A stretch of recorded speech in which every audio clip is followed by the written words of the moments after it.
Hello दोस्तों, तो स्वागत है आपका अपने इस YouTube channel excellent English word में। और आज हम बात करने वाले हैं, किस चीज़ की बात करने वाले हैं आज हम बात करने वाले हैं प्रेजेंट परफेक्ट टेंस की। जी हाँ, प्रेजेंट परफेक्ट टेंस की। ठीक है, तो प्रेजेंट परफेक्ट में क्या होता है, देखिए यहाँ पर बहुत साधारण से समझाया गया आपको कि जैसे अगर हमने अभी अभी कोई काम करके समाप्त किया है, कोई काम कंप्लीट किया है अभी, तो उसको हम बताने के लिए यूज करते हैं प्रेजेंट परफेक्ट का। ठीक है, जैसे मैंने कहा मैंने खाना खा लिया, देखिए यहाँ पर दिया मैं किताब पढ़ चुका हूँ, तो पिताजी ऑफिस जा चुके हैं, मैंने ताजमहल पहले ही देख लिया। यानी जो काम रिसेंटली कंप्लीट हुआ है उसे बताने के लिए हम प्रेजेंट परफेक्ट का यूज करते हैं। ठीक है, तो जब जो काम कंप्लीट हो गया है तो जब उसे बताएंगे तो हिंदी में तो लिखा यही मिलेगा, चुका है, चुकी है, चुके हैं, दिया है, दिया है। जैसे मैंने अपना काम कर लिया है, मोहित स्कूल चला गया है, या मोहित स्कूल जा चुका है, तुमने खाना खा लिया है, पिताजी ऑफिस जा चुके हैं।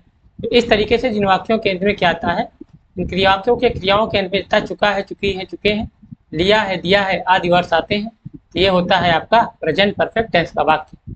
पहचान क्या होती है, मैंने भी ये पहचान ही जो ऊपर बताया मैंने। ठीक है, दूसरा क्या, हम समझ सकते हैं कि कोई काम अभी कुछ समय पहले ही अगर कंप्लीट हुआ है तो उसे हम बताते हैं प्रेजेंट परफेक्ट। ठीक है, आइए देख लेते हैं क्या होता है इसका रूल। प्रेजेंट परफेक्ट समझ में आ गया होगा। जैसे मैंने ये काम कर लिया है, मैंने खाना खा लिया है, मैंने पानी पी लिया है, मैं स्कूल जा चुका हूँ, है ना, मैंने अपना काम कंप्लीट कर लिया है, माताजी ने खाना बना लिया है। तो ये सारी चीज़ें आपकी आती हैं प्रेजेंट परफेक्ट। अनुवाद के नियम आइए देखते हैं। हमने कहा था चार तरीके के सेंटेंस, तीन तरीके के सेंटेंस हम अनुवाद करते हैं, अफर्मेटिव, नेगेटिव और इंट्रोगेटिव। तीनों तरीके का स्ट्रक्चर मैंने बना रखा है। इसमें हम यूज करते हैं हैज हैव के साथ वर्ब की थर्ड फॉर्म, हैज हैव के साथ वर्ब की थर्ड फॉर्म। ठीक है, प्रेजेंट परफेक्ट में हैज हैव के साथ वर्ब की थर्ड फॉर्म का यूज करते हैं। तो सबसे पहले भाई subject has have plus verb की थर्ड फॉर्म सब्जेक्ट। सबका स्ट्रक्चर वही होता है, केवल टेंस वाइज क्या होती है, हेल्पिंग वर्ब और मेन वर्ब हमारी चेंज होती जाती है।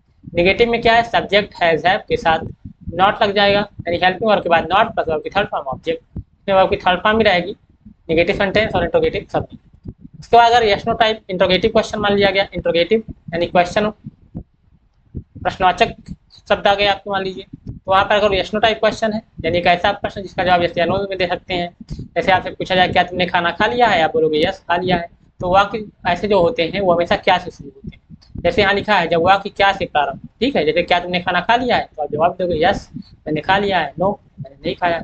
तो इसी को हम बोलते हैं यस नो टाइप क्वेश्चन। ठीक है, तो यस नो टाइप क्वेश्चन जो होता है उसमें क्या करते हैं हम, इसी हेल्पिंग वर्ब को यहाँ से निकाल के सब्जेक्ट के आगे लिख देते हैं, बस इतना सा है। तो देखिए जब यहाँ से हमने निकाल दिया तो सब्जेक्ट उसके बाद आ गया, उसके बाद आ गया हमारा नॉट। तो यानी कि सबसे पहले हैज है प्लस सब्जेक्ट, उसके बाद अगर नॉट आता है सेंटेंस में तो नॉट लगाएंगे, नहीं तो नहीं, प्लस आपकी थर्ड फॉर्म प्लस ऑब्जेक्ट। ये तो हो गया हमारा interrogative sentence, just type question.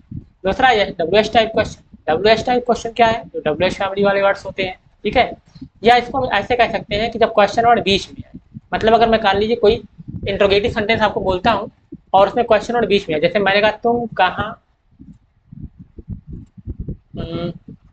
जैसे मैंने कहा कि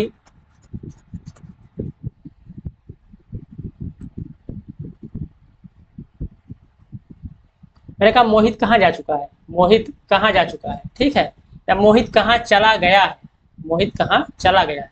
तो ये भी प्रेजेंट परफेक्ट का वाक्य है, इंट्रोगेटिव सेंटेंस। अब कहाँ वर्ड देखिए बीच में आ गया, इसकी अंग्रेजी क्या करनी पड़ेगी हमको, हमें देखिए क्या क्वेश्चन वर्ड सबसे पहले उसकी अंग्रेजी हम लिख देंगे क्वेश्चन वर्ड की बात यहाँ पे। ठीक है, तो सबसे पहले क्वेश्चन वर्ड, उसके बाद तब ये हैज है, उसके बाद सब्जेक्ट प्लस की थर्ड फॉर्म प्लस ऑब्जेक्ट। सब कुछ सेम वैसे ही है, केवल बस इतना करना है कि जब क्वेश्चन वर्ड बीच में आता है तो उसकी इंग्लिश निकाल से पहले लिख देते हैं। एक चीज और, यहाँ पे हमने लिखा है हैज और हैव, दो चीजें हैं। किसके साथ, हैज के साथ क्या आएगा, हैव के साथ क्या आएगा। ठीक है, तो हैज के साथ आता है he she it, and singular subject के साथ आपका आता है। तो हैज किसके साथ आएगा और हैव किसके साथ आएगा, है ना, दो चीजें हैं यहाँ पर, हैज और हैव। तो हैज का यूज करते हैं हम सिंगुलर सब्जेक्ट के साथ, हैव का यूज करते हैं प्लूरल सब्जेक्ट के साथ। तो he she it and singular subject के साथ आप यूज करते हो हैज का, I we you they and plural subject के साथ आप यूज करते हो हैव। देखने में लग रहा है कि आई फर्स्ट सिंगुलर नंबर है, लेकिन फर्स्ट पर्सन का जो सिंगुलर नंबर होता है उसको भी हम प्लूरल की तरह ट्रीट करते हैं, यानी इसके साथ भी हैव का उपयोग किया जाता है। ठीक है, चलिए देखते हैं कैसे हम सेंटेंसेस को बना सकते हैं, इसका अनुवाद कैसे करें। ठीक है, जैसे अफर्मेटिव मैं ताजमहल पहले ही देख चुका हूँ, है ना। अब मैंने क्या बताया था, पीछे मैंने देखिए स्ट्रक्चर बना रखा है, यहाँ भी लिख दे रहा हूँ। सबसे पहले आप लिखोगे सब्जेक्ट प्लस क्या आता है, हैज या फिर हैव प्लस वर्ब की थर्ड फॉर्म प्लस ऑब्जेक्ट। आइए बना के देखते हैं क्या बनता है हमारा सेंटेंस। जैसे मैं ताजमहल पहले ही देख चुका हूँ। सब्जेक्ट क्या है? आई। क्या है? आई। आई के साथ हम क्या यूज करेंगे? Have. I have. I have already. पहले की इंग्लिश क्या होती है? Already. I have already seen. See की third form seen. I have already seen. क्या देख चुका हूँ? The Taj Mahal. I have already seen the Taj Mahal. ठीक है, ताज भी बोला जाता है। I have already seen the Taj Mahal. Next sentence, Suman ने अपना काम पूरा कर लिया। तो सबसे पहले सब्जेक्ट कौन है? सुमन। सबसे पहले हम लिखेंगे सुमन। उसके बाद हैज। सुमन ने काम पूरा कर लिया है। सुमन के बाद क्या आएगा? हैज। क्या कर लिया? कंप्लीट कर लिया। तो कंप्लीट की थर्ड फॉर्म कंप्लीटेड। तो सुमन has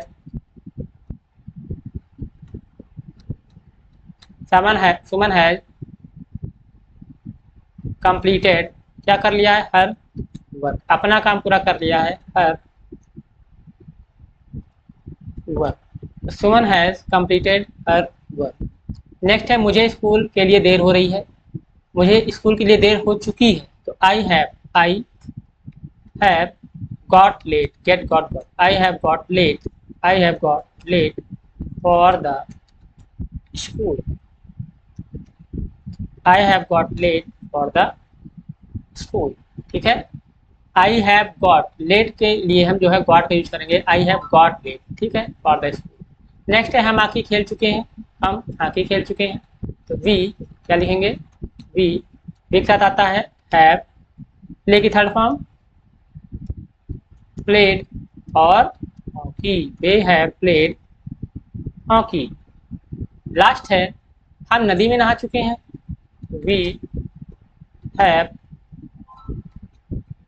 bath in the river. We have bath in the river. ठीक है, तो इस तरीके से हमारा ये अफर्मेटिव सेंटेंस के सारे एग्जाम्पल हो गए। नेक्स्ट आइए देखते हैं नेगेटिव सेंटेंस को कैसे करेंगे। जैसे हमने ये काम पूरा नहीं किया है, तो एक बार फिर से इसका भी क्या होता है। सबसे पहले हम लिखते हैं सब्जेक्ट, उसके बाद वही आता है हैज या फिर हैव। इसी के बाद नेगेटिव में हम क्या लगा देते हैं? हेल्पिंग वर्ब के बाद नॉट। उसके बाद क्या है कि वर्ब की थर्ड फॉर्म प्लस हो जाएगा आपका ऑब्जेक्ट और लास्ट में फुल स्टॉप। ओके, तो देखिए जैसे लिखा है, हमने काम पूरा नहीं किया है। क्या हो जाएगा? हमने की इंग्लिश वी के साथ आता है हैव। नॉट नहीं किया है तो नॉट। वी हैव नॉट क्या नहीं किया है? Completed. We have not completed क्या नहीं पूरा किया है? ये काम। We have not completed this work.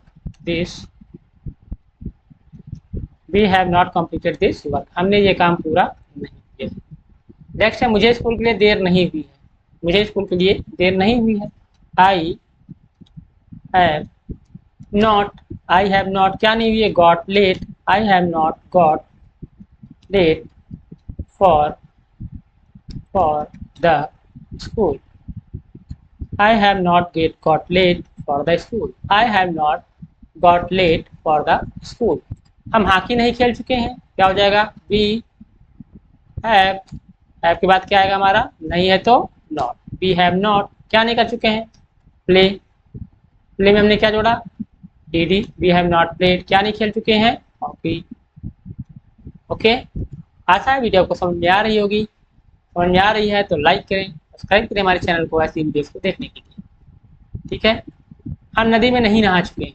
हम नदी में नहीं नहा चुके हैं तो वी हैव नॉट। हम नहीं नहा चुके हैं तो वी हैव नॉट पास्ड कहाँ पे? In the river. We have not bath in the river. इस तरीके से हमारा नेगेटिव सेंटेंस कंप्लीट होता है। और आइए चलते हैं इंट्रोगेटिव सेंटेंस में। इंट्रोगेटिव सेंटेंस दो बताया था। देखिए सारे क्या से शुरू हो रहे हैं? क्या सुमन ने अपना काम पूरा कर लिया है? क्या मुझे इसके लिए देर हो चुकी है? तो ऐसे के लिए हम क्या करते हैं? यहाँ पे स्ट्रक्चर बना देता हूँ। जब क्या से शुरू होता है तो सबसे पहले हम लिखते हैं हैज। क्या लिखते हैं? हैज या हैव प्लस इसके बाद क्या आता है? सब्जेक्ट। नॉट है तो नॉट प्लस वर्ब की थर्ड फॉर्म प्लस ऑब्जेक्ट और लास्ट में क्या? क्वेश्चन। आइए देखते हैं, क्या सुमन ने अपना काम पूरा कर लिया है? क्या सुमन ने अपना काम पूरा कर लिया है? सबसे पहले सुमन सिंगुलर है, हम लगाएंगे है। उसके बाद क्या लिखेंगे? सब्जेक्ट हमारा क्या है? सुमन। तो हैज सुमन। उसके बाद वर्ब की थर्ड फॉर्म कंप्लीटेड, क्या काम कर लिया, ने अपना काम पूरा कर लिया, तो has someone completed her work, has someone completed her work. क्या मुझे स्कूल के लिए देर हो चुकी है, तो मुझे के लिए I have I got have I got late, कहाँ के लिए, फॉर द स्कूल, और लास्ट में question mark, have I got late for the school. Okay, तो क्या मुझे स्कूल के लिए देर हो चुकी है, तो क्या से शुरू हो रहा है, सबसे पहले हमने हैव लिखा, सब्जेक्ट है, उसके बाद आई, लेट के लिए गॉट लेट हमने लिखा, फॉर द स्कूल। तुमने अपना काम पूरा क्यों नहीं किया है, अब इसमें देखिए क्या हो रहा है, इसमें क्या क्यों कैसे बीच में आ रहा है, तुमने अपना काम पूरा क्यों नहीं किया है, मोहन कहाँ चला गया है, कहाँ चला गया है, ठीक है। तो ये सब जब बीच में आ गए तो क्या करते हैं, तब हमें क्या करना होता है, इसी के आगे केवल हम क्या जोड़ देते हैं, क्वेश्चन वर्ड जोड़ देते हैं, बाकी सब कुछ यही हैज हैव, और जैसे ऊपर का है सारा सब कुछ वैसे हम लास्ट में उतार देते हैं और ऐसे लिख देते हैं, ठीक है। जैसे तुमने अपना काम पूरा क्यों नहीं किया है, तो क्या हो जाएगा, वाई है, क्या सबसे पहले क्यों की अंग्रेजी लिखेंगे, क्या हो जाएगी, वाई, क्या हो जाएगा, वाई। उसके बाद हेल्पिंग वर्ब हैव, क्योंकि सब्जेक्ट हमारा यू है, वाई हैव यू, तो इसलिए हैव लिखा गया, वाई हैव यू नॉट, तुमने अपना काम पूरा क्यों नहीं किया है, तो ये साथ नॉट भी आ गया, तो वाई हैव यू नॉट क्या नहीं किया है, कंप्लीटेड, क्या तुमने अपना काम पूरा क्यों नहीं किया है, why have you not completed his work, ठीक है, why have you not completed,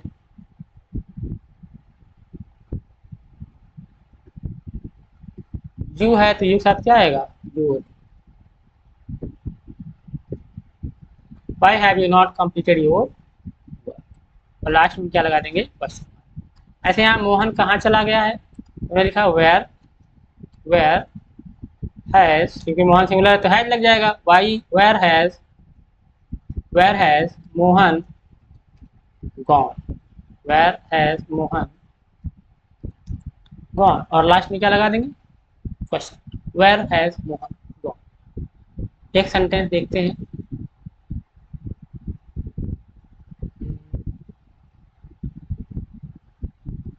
ठीक है, नेक्स्ट चलते हैं लास्ट स्लाइड पे अपनी हम, इसे एक सेंटेंस है, मुझे किसने धोखा दिया है, मुझे किसने धोखा दिया है, तो इसमें सब्जेक्ट कौन है, ये देखिए क्वेश्चन वर्ड यही लग रहा है, ये तो हमारा क्वेश्चन वर्ड है, लेकिन मुझे किसने धोखा दिया है, जिसने भी धोखा दिया है वही कौन है हमारा, वही है हमारा सब्जेक्ट, ठीक है, जिसने भी मुझे धोखा दिया है वही तो हमारा सब्जेक्ट भी है, तो यही हु ही हमारा सब्जेक्ट हो जाएगा, तुमने लिखा हु हैज, उसके बाद हमारा क्या आ जाएगा, हैज, क्योंकि यही हमारा सब्जेक्ट भी है और यही हमारा जो है क्वेश्चन वर्ड भी है, तो हु के बाद हम लिखेंगे हु हैज, क्योंकि हु जो भी धोखा देने वाला होगा उसे हम सिंगुलर मान लेते हैं, तो who has cheated us, cheated, who has cheated, मुझे किसने धोखा दिया, हु हैज चीटेड, तुम्हें किसने कॉल किया है, तो क्या हो जाएगा, किसने, जिसने भी कॉल किया है हु, और जिसने भी कॉल किया वो सिंगुलर ही माना जाएगा, हु हैज, हु को हमेशा सिंगुलर मानते हैं, सिंगुलर की तरह ट्रीट करते हैं, तो हैज ही आता है। तुम्हें किसने कॉल किया है, तो who has called you, who has called, तुम्हें किसने कॉल किया, तो यही हु ही हमारा सब्जेक्ट है, यही हु ही हमारा क्वेश्चन वर्ड है, ठीक है। तो हु हैज कॉल्ड, ये नहीं कि इसके बाद में कोई सब्जेक्ट लिखने की जरूरत नहीं पड़ेगी, कि इसके बाद कोई सब्जेक्ट लिखे, तो हु हैज कॉल्ड, क्या मेरे दोस्तों ने मुझे अकेला छोड़ दिया है, क्या हो जाएगा, क्या मेरे दोस्तों ने, तो हैव, मेरे दोस्तों ने, have my friends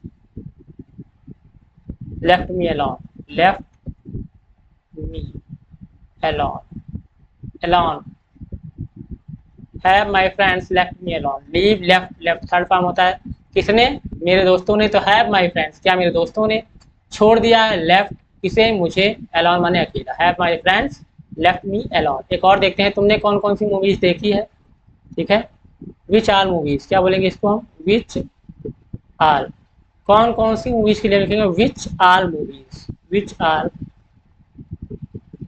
movies have you seen, have you seen, which all movies have you seen, ठीक है, ये हमारा सब्जेक्ट हो गया।